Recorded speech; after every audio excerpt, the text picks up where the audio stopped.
You ask Tiger to calculate. This deals with linear inequalities with one unknown. The final result is a greater than -2. Let's solve it step by step. Group all constants on the right side of the inequality. Add 7 to both sides.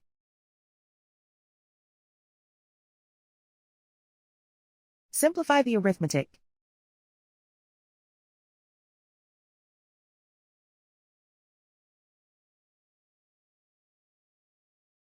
Isolate the a. Multiply both sides by 2.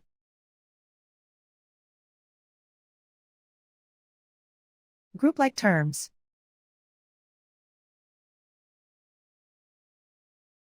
Multiply the coefficients.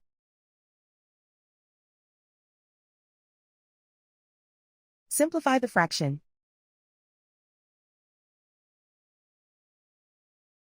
Simplify the arithmetic.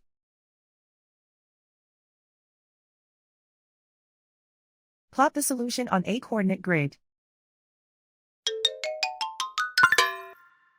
And so the final result is a greater than -2.